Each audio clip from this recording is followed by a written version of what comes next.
Aldım üzündeki tek halın, Nilüfer tek kokur yaşılın alın. Dolaşdı könlümde şirin hayalın, de xəstədən qan almağa gəlmisən.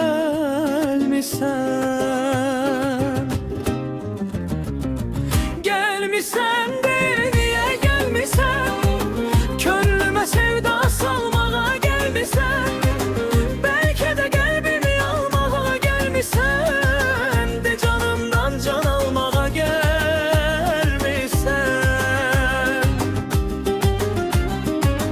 Gördüm səni ağlım getdi başımdan, yaz yağışı yağır kibrik qaşımdan. Necə deyim utanmasam yaşımdan, deyərdim ki can almağa gəlmisən. Gəlmisən de niyə gəlmisən, könlümə sevda salmağa gəlmisən. Bəlkə də qəlbimi almağa gəlmisən, de canımdan can almağa gəlmisən.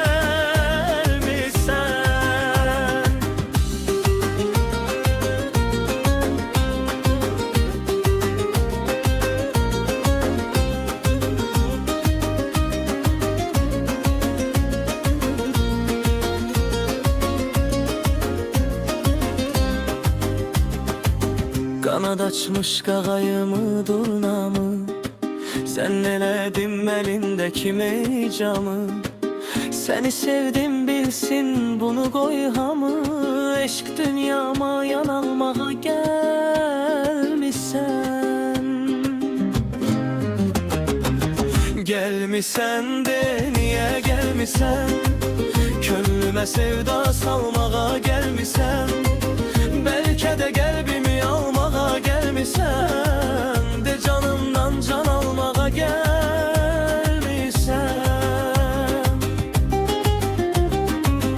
Əllərinin təravəti əlimdə, min sirr duydum baxışında güləndə.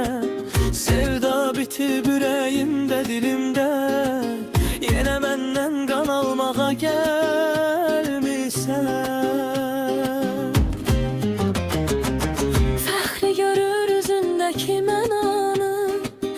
Eşk yolunda istemez atsanı, qurban dedim sen gözələ bu canı.